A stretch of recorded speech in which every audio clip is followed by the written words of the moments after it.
அவங்க ரத்து பண்ணுறதுல என்ன பிரச்சனைனா, ஒரு தொகுதி கொடுத்துட்டு இன்னொரு தொகுதி டைமிங் செட் ஆகலை, அது வர முடியாதுன்றதுனால கேன்சல். பட் இப்படி நினச்சா கடைசி வரைக்கும் பண்ணவே முடியாதுன்றது தான் என்னுடைய இது. வில்லிவாக்கம் இது 2வது தடவை கேன்சல். ஸோ அதை வருதுன்னா இந்த மாதிரி ஆனதை வச்சு எனக்கு பிரச்சாரத்தை கூட வரவிடம் பண்ணாங்கன்னு லோக்கலில் அதை ஒரு ட்ரெண்ட் ஆக்கணும்னு நினைக்கிறாராம். கிட்டத்தட்ட 16 நாள் தான் பிரச்சாரத்துக்கு இருக்குது. 234 தொகுதி 234 தொகுதிக்கு 16 நாள் டிவைடு பண்ணுறேன்னா கிட்டத்தட்ட ஒவ்வொரு நாளும் 15 தொகுதியிலேருந்து 18 தொகுதி பிரச்சாரம் பண்ணணும். இதை எப்படி பண்ண போறீங்க? ஏன்னா பிரச்சாரத்துக்கே வராத விஜய் உங்களுக்கு என்ன நல்லது செய்ய போறாருன்ற ஒரு பேச்சை வந்து டாக் கிரியேட் பண்ணுவாங்க கடைசி ஒரு 3 நாள்ல. நம்ம முதல் தேர்தலே ஆட்சியை பிடிக்கணும்னு நினச்சி ஆரம்பித்த கட்சி இது. அப்போது இதுக்கு எவ்வளோ ஹார்ட் ஒர்க் பண்ண வேண்டியது இருக்குது, எவ்வளோ கிரவுண்ட் ஒர்க் பண்ண வேண்டியது இருக்குன்றத நம்ம பார்க்க வேண்டியது. சீமான் எல்லா இடத்துலையும் போயிடுறாரு, சரியா? ஸோ அது ஓரளவுக்கு இம்பாக்ட் கிரியேட் பண்ணால் உங்களுக்கு வர வேண்டியது மறுபடியும் அங்கே ப்ளஸ் ஆகுதுன்னா டஃப்பாக இருக்கும். 15 நாளுக்கு அப்புறம் நம்ம ஃப்ரீயாக ரெஸ்ட் தான் எடுக்க போகிறோம். இந்த வேலையும் நமக்கு கிடையாது. சப்போஸ் ஆட்சி அமைச்சா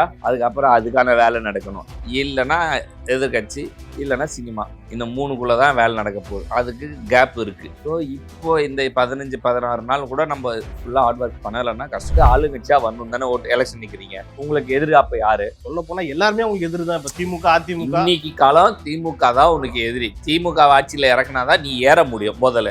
புரிஞ்சு? அதை பற்றி நீ என்ன பேசுகிற? திமுக வார்த்தையே வர மாட்டேது. எல்லாம் டிவிகேன்னு பேசிட்டு இருக்கேன்னா நீங்க வந்து டிவிகே வெர்சஸ் நாம் தமிழ் கட்சியும் கொண்டு போய் பாக்குறீங்க.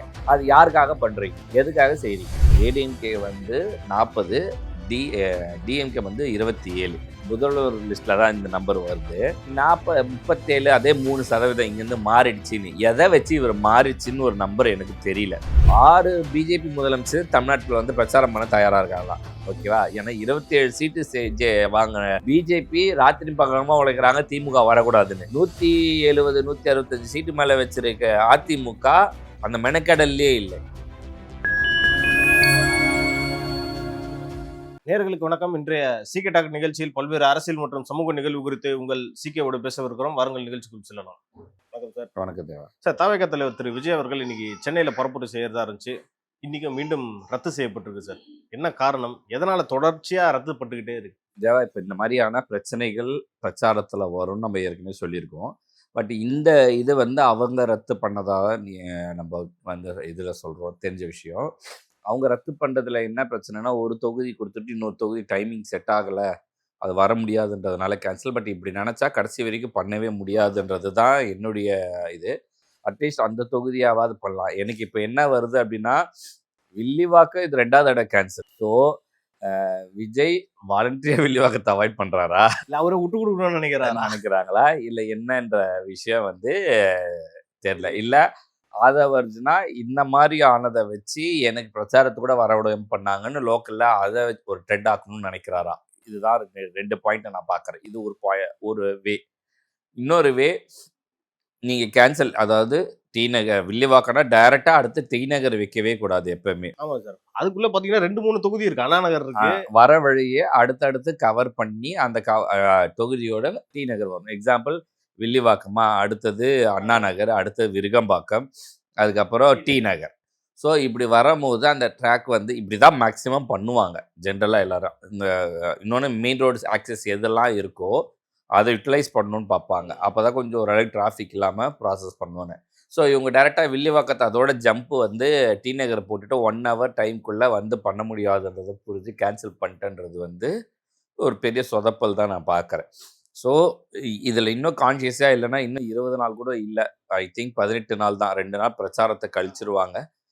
25ல் 5 போச்சுன்னா 18, அதில் ஒரு 2 நாள் இல்லைன்னா கிட்டத்தட்ட 16 நாள் தான் பிரச்சாரத்துக்கு இருக்குது. 234 தொகுதி 234 தொகுதிக்கு 16 நாள் டிவைடு பண்ணுறேன்னா கிட்டத்தட்ட ஒவ்வொரு நாளும் 15 தொகுதியிலேருந்து 18 தொகுதி பிரச்சாரம் பண்ணணும். இதை எப்படி பண்ண போகிறீங்க? இல்லையா டக்குன்னு ஒரு முடிவு. போன தேர்தலில் ஜெயலலிதா பண்ண மாதிரி ஒரு மண்டலத்துக்காவது மீட்டிங்கை பொதுக்கூட்டம் மாதிரி அரேஞ்ச் பண்ணி டக்குன்னு ஹெலிகாப்டரில் கூட ரோடு பிரச்சாரத்தை தவிர்த்து ஜெயலலிதா பண்ண மாதிரி ஹெலிகாப்டரில் போய் இறங்கி பிரச்சாரம் பண்ண அட்லீஸ்ட் வந்து பிரச்சாரம் பண்ணாங்களாத இருக்கும். அது வந்து அவாய்ட் பண்ணாமல், ஏன்னா வேட்பாளரும் அவங்க களத்துக்குள்ளே போக வேண்டியது இருக்குது. இவங்களை எல்லாரும் ஒரு 30 பேர் 20 பேர் ஒரு இடத்துல கன்சால்டேட் பண்ண வேண்டியது இருக்குது. இந்த கோஆர்டினேஷன் இதுக்கு ஒரு வாரத்துக்கு முன்னாடி, 2 நாளைக்கு முன்னாடி அப்ரூவல் வாங்கணும். ப்ராசஸ் பண்ணணும், மீட்டிங்க்கான ஸ்பாட் தேடணும். இருக்குது, ஆல்ரெடி இருக்கும் நிறையா. ஜெயலலிதா பண்ண இடத்தையே சோர்ஸ் பண்ணால் கூட ஈஸியாக பண்ணிடலாம். ஸோ இந்த மாதிரி மெனக்கெட்டு சில வேலைகள் பண்ணாதான் அட்லீஸ்ட் தலைவர் விஜய் வந்து பிரச்சாரம் பண்ணாரனாவது பேசப்படும். இல்லைன்னா பிரச்சாரத்துக்கே வராத விஜய் உங்களுக்கு என்ன நல்லது செய்ய போறாருன்ற ஒரு பேச்சை வந்து டாக் கிரியேட் பண்ணுவாங்க கடைசி ஒரு 3 நாள்ல. Okay sir. நீங்க ஏற்கனவே சொன்ன மாதிரி திரு விஜய் அவர்கள் வந்து இந்த டிஜிட்டல் மூலியமா அந்த வீடியோவா அட்லீஸ்ட் எடுத்தாச்சும் நம்ம வந்து பரப்புரை பண்ணலாம். அதையும் பண்ண மாட்டாரு. அது தெரியல அது என்னன்னு இதுக்கப்புறம் தான். சரி, இப்போ ஸ்ட்ராட்டஜிஸ்ட் ஆதவ அர்ஜுனான்னு சொல்றவரை முதல்ல வேட்பாளரை அறிவிச்சிருக்க கூடாதுன்னு நான் நினைக்கிறேன். ஜான் ஆரோக்கியசாமி இருக்கும்போது கூட சேர்ந்து அதே வேலையை பார்க்குறவரா இருந்தா இவர் எல்லா தொகுதிக்குமான இந்த மாதிரி ப்ராசஸை டக்கு டக்குன்னு என்ன பண்ணணுன்ற விஷயத்தை எடுத்து பண்ணணும். அவங்க பிரச்சாரம் பண்ணுவாரா, இப்போ இந்த வேலை பார்ப்பாரா? ஸோ இது தவிர்த்து இருந்திருக்கலாம். இப்போ அவங்களுக்குள்ள இருக்கிற அந்த அதிகார போட்டி பிரச்சனைகள்ல எல்லாருமே களத்துக்குள்ள வர வேண்டியதாக இருக்கு. இவங்களாம் வந்து சப்போஸ் நீங்கள் ஆளுங்கட்சி ஆகிறதுக்கு தான் வேலை செய்கிறீங்க, ஆளுங்கட்சி ஆயிட்டதுக்கு அப்புறம் கூட யாராவது ஒரு வேட்பாளர் தொகுதி டிசைன் பண்ணி கூட இடைத்தேர்தல் வர வச்சு கூட நின்று ஜெயிச்சிருக்கலாம். ஸோ அதை நீங்கள் ஏன் பண்ணாமல் இப்படி பண்ண, இதெல்லாம் ஸ்ட்ராட்டஜிக் எரர்ன்னு சொல்லலாம். ஏன்னா நம்ம முதல் தேர்தலே ஆட்சியை பிடிக்கணும்னு நினச்சி ஆரம்பித்த கட்சி இது. அப்போது இதுக்கு எவ்வளோ ஹார்ட் ஒர்க் பண்ண வேண்டியது இருக்குது, எவ்வளோ கிரவுண்ட் ஒர்க் பண்ண வேண்டியது இருக்குன்றத நம்ம பார்க்க வேண்டியது. இப்போ வந்து விஜய்க்கு இருக்கிற எல்லா ப்ளஸ்ஸுமே அந்த தன்னெழுச்சியான தொண்டர்களும் இளைஞர்கள் கூட்டமும் மகளிர் கூட்டங்கள் தான். இவங்களா போடுற இதை தவிர நீங்கள் பண்ணி ஒரு விஷயத்தை கிரியேட் பண்ணி, இப்போ அந்த காமன்னு சொல்கிறோம், தேர்ட் ஆப்போசிட், அதாவது 2 பேரை பிடிக்காத தேர்ட் ஃப்ரண்ட்டுக்கான ஓட்டர்ஸ்ன்னு சொல்கிறோம். இதெல்லாம் நீங்கள் கவர் பண்ணுறதுக்கு என்ன பண்ணுறீங்க? இப்போ நீங்கள் இப்படி பண்ணுறீங்களா? இப்போ நம்ம சொல்கிற மாதிரி இவருடைய இதை வந்து சீமானை பாதிக்குதுன்றோன்னு வச்சுக்கோங்க. பட் சீமான் எல்லா இடத்துலையும் போயிடுறாரு, சரியா?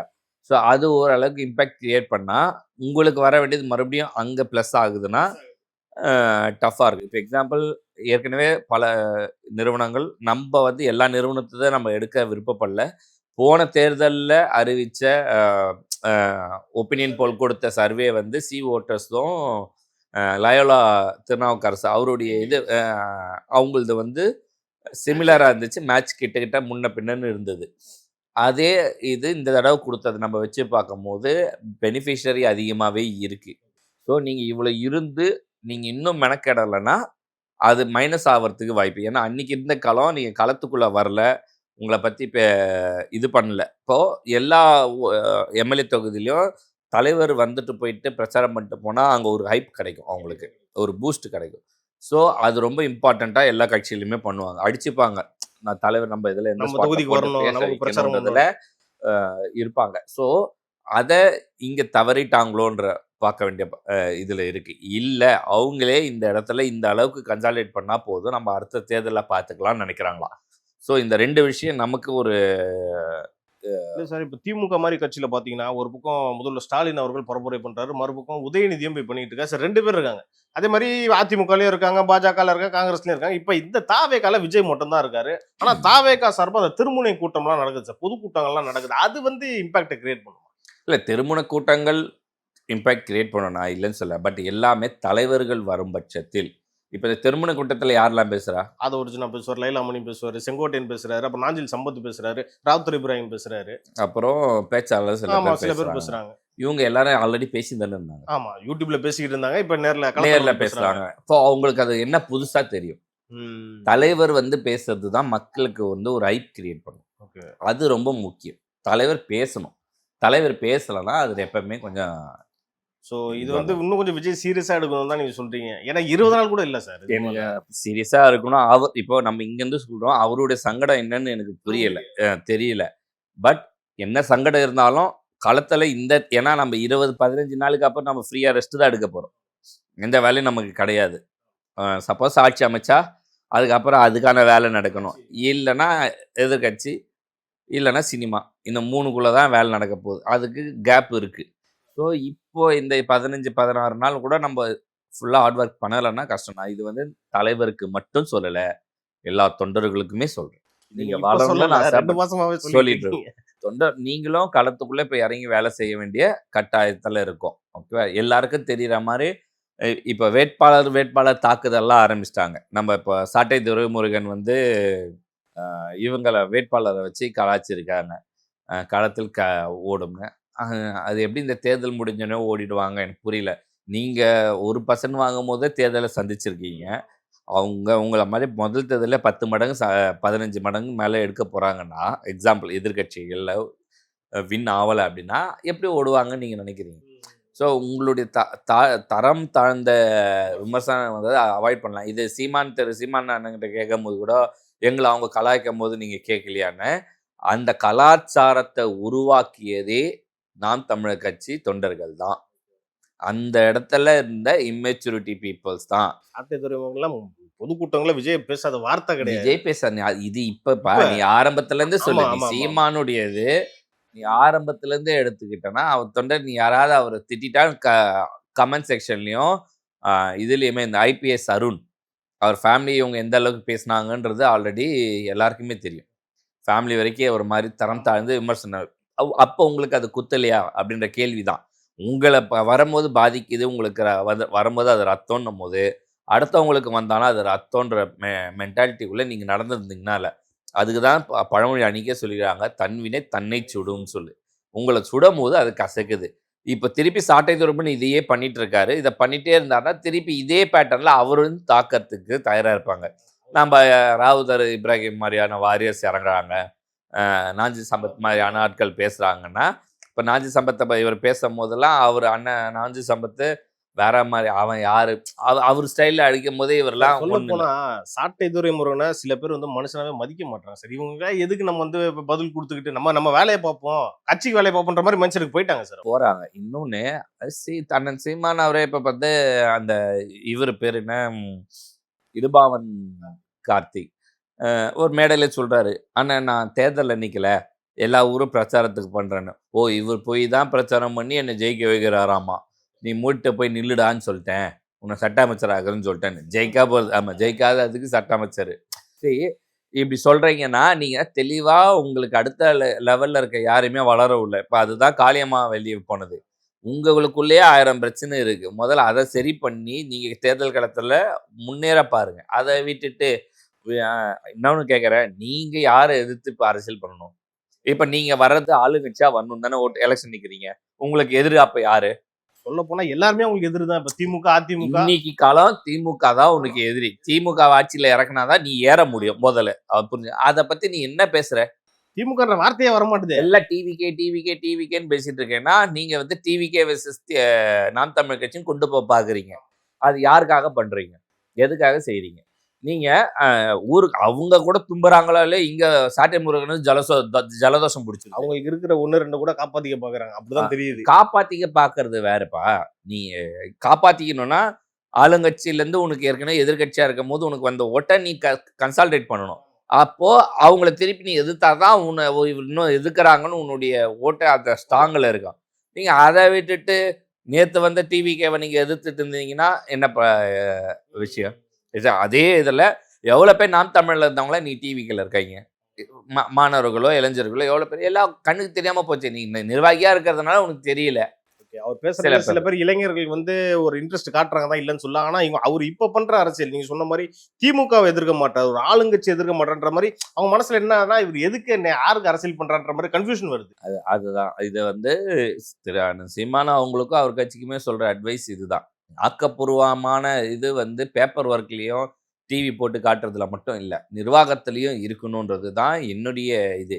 அவர் அதை திருத்தி மாற்றி சரி செய்யும் பட்சத்தில் எல்லாமே இன்னொன்று தலைவரை மிஞ்சின தொண்டர் யாரும் இல்லை தான். நீங்கள் யாரும் வளர்ந்துடக்கூடாதுன்னு நீங்கள் நினைக்கிறதுல எந்த தவறுதலும் இல்லை, நான் அதை ஆமோதிக்கிறேன். பட் வளரும்போது இவங்களாம் தேவை. கலைஞர் வளரும் போது எம்ஜிஆரை வச்சுக்கிட்டாரு, நாவலரை வச்சுக்கிட்டாங்க, எல்லாமே கூட இருக்கும் போது வளர்ந்து அவங்கள கொஞ்ச நாளைக்கு தான் நிலை நிறுத்துற வரைக்கும் தான் கூட வச்சுக்கிட்டாங்க. கட் பண்ண அது நீங்கள் வளர கூட இல்லைன்னா இது அரசியல். சரியா, நான் அட்வைஸ் பண்ண தப்பாக சொல்கிறேன், இதெல்லாம் யார் வேணா என்ன வேணா நினச்சிட்டு. அரசியல் இப்படி தான் நடக்கும். விஜய்க்கும் நடக்கும், சீமானவருக்கும் நடக்கும், திமுக ஏற்கனவே பேசுன மாதிரி கனிமொழி கூட இப்போ ஒரு வளர்ந்துட்டு இருக்காங்க. நாளைக்கு என்ன வேணாலும் ஆகலாம் திமுக. சரி நடக்கலாம். அவங்களால ஒரு இம்பாக்ட் 5% அடுத்த தேர்தல் நேரத்தில் இம்பாக்ட் கிரியேட் பண்ணி உடச்சிட முடியும்னு நினைச்சாங்கன்னா அது நடக்கலாம். சரி, இப்போ இந்த சர்வே எல்லாம் நிறைய வந்துகிட்டு இருக்கு சார். ஒரு சர்வே லோக் போல் சர்வே வருது. இப்போ சமீபத்தில் சாணக்கியா பாண்டே அவர்கள் ஒரு சர்வே விட்டுருந்தாரு. எனக்கு அதெல்லாம் பரவாயில்ல. எப்படி சார் ஏடிஎம்கே 37% கொடுத்தாரு, திமுகவுக்கு 33%? பாத்தீங்களா நீங்க சர்வேவை? ஏடிஎம்கே வந்து 40, டிஎம்கே வந்து 27. முதல்வர் லிஸ்ட்ல தான் இந்த நம்பர் வருது. 37 அதே 3% இங்கேருந்து மாறிடுச்சுன்னு எதை வச்சு இவர் மாறிடுச்சுன்னு ஒரு நம்பர் எனக்கு தெரியல. 1. 2வது 37, 40 கிட்டத்தட்ட 77 போச்சுன்னா மீதி இருக்கிற 23% மற்றவங்கன்னு சொல்ல வராரா? ஓகேவா? இது எந்த விதத்தில் டேட்டா? அதில் 18% டிவிகேக்கு கொடுக்குறாங்க. ஓகேவா? 6 to 7%, 4% இவங்களுக்கு கொடுக்குறாங்க, நாம் தமிழருக்கு. அப்பவுமே ஒரு பர்சன்ட் எரர் இருக்குது. ஓகேவா? 23 இருக்கணும். நோட்டாக்கு 1%. அதர்ஸில் தானே இது வந்துடுது, நீ அப்படி கணக்கு போட்டா. ஸோ இந்த நோட்டானா நோட்டான்னு சொல்லியிருக்கணும்ல, நீங்கள் வாங்கின சாம்பிள்ஸில் இருக்கணும். இன்னொன்று, அண்ணன் பாண்டே அவர் கருத்தியலாவோ கேள்வி கேட்கறதுலையும் திறமைசாலி, நல்லவர், வல்லவர் எல்லாத்தையும் ஒத்துக்கலாம். ஒரு சார்பில் பேசும்போது தன்னுடைய கிரெடிபிலிட்டி போய்ட்டு, இது சார்பு தான் அவருன்றது நம்ம அவரே ஒத்துக்கிற, நம்மளும் ஒத்துக்கிறோம். ஆனால் எல்லாரும் அவரை பார்க்கறது வந்து ஒரு நடுநிலையானவர், யாராக இருந்தாலும் சரியான கேள்வி கேட்பாருன்றத கேட்குறோம். அப்போது அவருடைய கிரெடிபிலிட்டி போகுது அப்படின்றத நம்ம பார்க்க வேண்டியது இருக்குது. இப்போ நான் சொல்கிறேன், லயலோ கருத்து கணிப்போம், சி ஓட்டர்ஸ் கருத்து கணிப்போம் பார்த்தா இது அப்படியே உல்டாவாக தான் காட்டுது. அதிகபட்சம் 45 திமுகவுக்கு சொல்கிறாங்க. நான் அதையுமே சொல்கிறேன், ஏன்னா ஓபிஎஸ் பிரிஞ்சு போயிருக்காரு, 1% வச்சுக்கோங்க. தேமுதிக போயிருக்கு, ஒரு 1.5% வச்சுக்கோங்க. போன தடவை நின்னதில் 1-2. ஓகேவா? மக்கள் நீதி மையம் ஒரு 2.5%. கிட்டத்தட்ட இதுவே 5%க்கு மேலே புது ஓட்டர்ஸை சேர்த்துருக்காங்க திமுகவில். இவங்கள்லேருந்து யாருமே வெளியே போகலை. ஆனால் அதிமுக கூட்டணின்றதுல ராமதாஸ் பாமக 2ஆக உடஞ்சிருக்கு, டிடிவி சசிகலா 2ஆக உடஞ்சிருக்கு. இது இல்லாமல் நீங்கள் கிருஷ்ணசாமி உங்க கூட சேர்க்கலை, வெளியே இப்போ பெருசாக ஆக்டிவாக இல்லை. கிருஷ்ணசாமியவே நீங்கள் உள்ளே சேர்க்கலை. எல்லாமே தோல்வி தொகுதியாக கொடுத்தீங்கன்னு பிஜேபிக்காரன ஃபெடப்பில் இருக்கிறான். அது ஒரு பெரிய பிரச்சனை இல்லை, அவங்க சைட்லேயும் இருக்குது.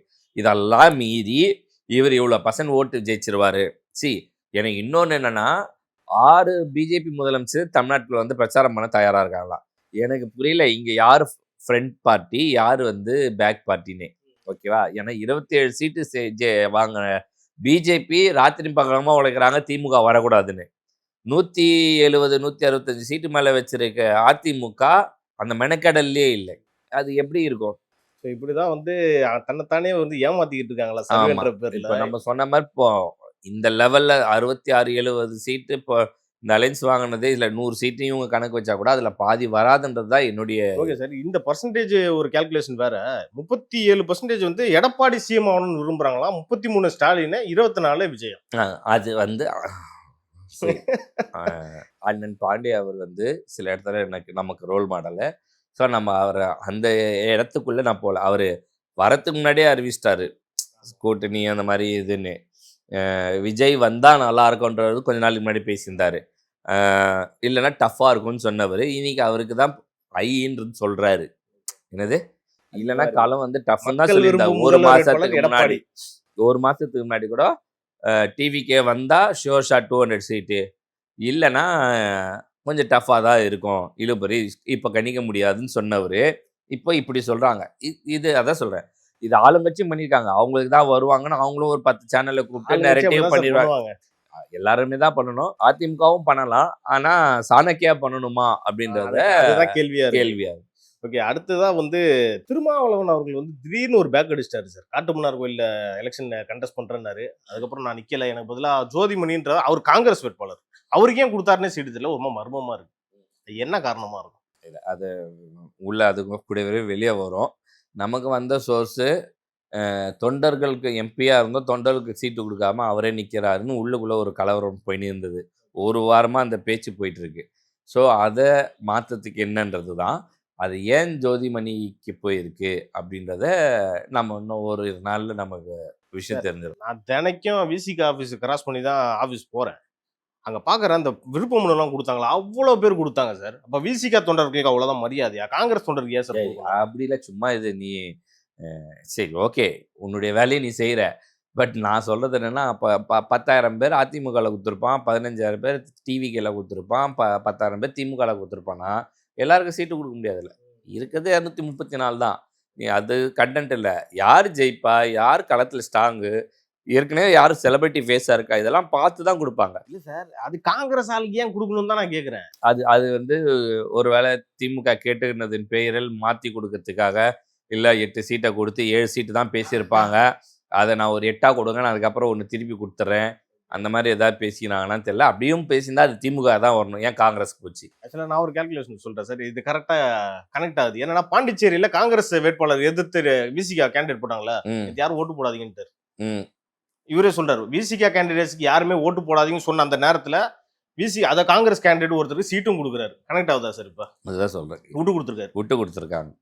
இப்படி விட்டு குடுத்து போனீங்கன்னா நாளைக்கு தொண்டர்களே வந்து சோர்வாயிர மாட்டாங்களா? சரி. அங்க இருக்கிற தொண்டரை கண்ட்ரோல் பண்ண முடியல அவரால.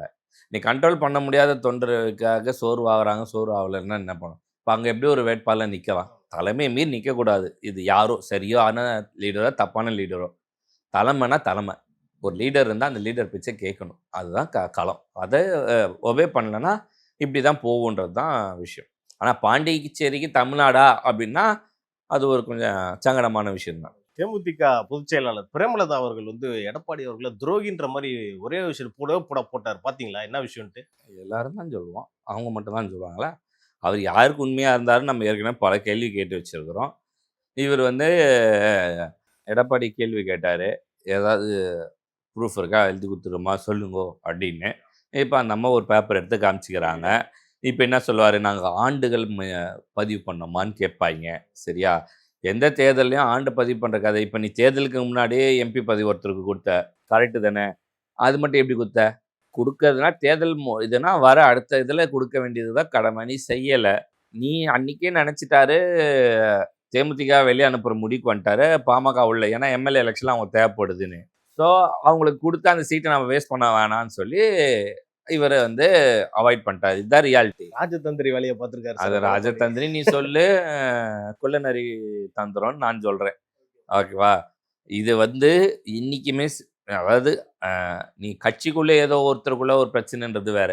கூட்டணி கட்சியில நீ சரியில்லாத பட்சத்தில் நாளைக்கு உன்னை நம்பி அடுத்தவன் வரவே மாட்டான். அதனால தான் இந்த தடவை கூட பிஜேபி அலைன்ஸை நம்பி தான் எல்லா கூட்டணி கட்சியும் வந்துச்சே தவிர அதிமுக கூட்டணி நம்பி எந்த அலைன்ஸும் வரல. அதுதான் ஸ்டாலின் கேட்குறாரு. ஏன் எல்லாரும் டெல்லியில போய் பேசிட்டு வந்தீங்க? இங்க உங்க தலைமை இங்க நீங்க அதிமுக தானே சொல்றீங்க, ஏன் நடக்கலன்னு கேட்குறாரு. Okay sir. இப்போ ஒரு பேச்சுக்கு இப்போ 27 சீட்டு கொடுத்துருக்காங்களா பாஜக? தொடர்ந்து 3 தேர்தலா அதிமுகவோட கூட்டணியில இருக்காங்க. எடப்பாடி இப்படி பண்றதுனால அடுத்த தேர்தலில் பாஜக கூட்டணிக்கு வாய்ப்பு இருக்கா? எம்பி தேர்தலில் வேணும்னு நினைக்கிறாங்கன்னா, பட் இந்த தேர்தலில் சப்போஸ் பிஜேபி அதிமுக அதில் பாதாளத்துக்கு போச்சுன்னா அவங்களுடைய கணக்கு தவறும்ல.